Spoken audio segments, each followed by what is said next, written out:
আমি দেখেছি এদেশের বহু মহিলা পর্দা করে, বোরখার মধ্যে 500 রকমের ফুল থাকে, কোমরের পিছনে একটা পিতা দিয়ে বেঁধে রাখে, কোমরের সাইজ বোঝা যায়।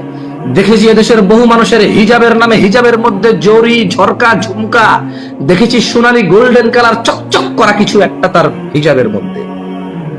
পর্দাসীন মহিলা আমি দেখেছি, আমি এদেশে পর্দাসীন মহিলাকে দেখেছি পর্দা করতে ভালোবাসতে, কিন্তু কালো বোরখায় পর্দা করবে না।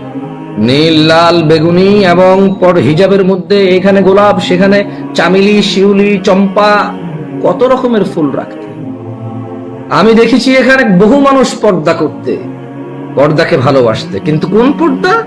তা বোরখা হতে হবে নাভির নিচে ফুল, বোরখা হতে হবে কোমরের পিছনে বাঁধা, বোরখা হতে হবে শরীরের সাথে লাগানো, বোরখা দিয়ে বোঝা যাবে শরীরের অবয়ব অবকাঠামো। সেই পর্দা ভালোবাসতে দেখেছি বহু মুসলিম বোনকে, ওই পর্দাকে ঘৃণা করতে দেখেছি। ওই পর্দা আগের পর্দা বলতে শুনেছি বহু মুসলিম বোনকে, যেটা কালো হবে, যেটা ঢিলে ঢালা হবে, যেটা দিয়ে শরীরের অবকাঠামো বুঝে যাবে না।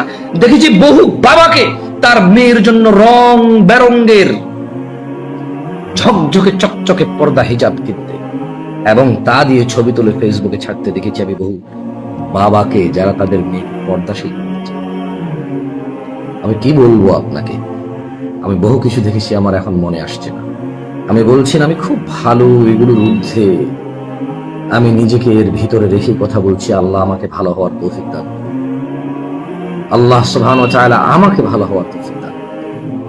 তিনি আমাকে ক্ষমা করুন, তিনি আমাকে ওই পর্দা থেকে আশ্রয় দিন যা কোমরে বাঁধে, যে বোরখার মধ্যে রং বেরঙ্গের জড়ি থাকে, রং বেরঙ্গের ফুল থাকে, যে বোরখায় শরীরের অবকাঠামো বোঝা যায়। তিনি আমাকে ওই রকম পর্দার বুঝ থেকে আশ্রয় দান করুন।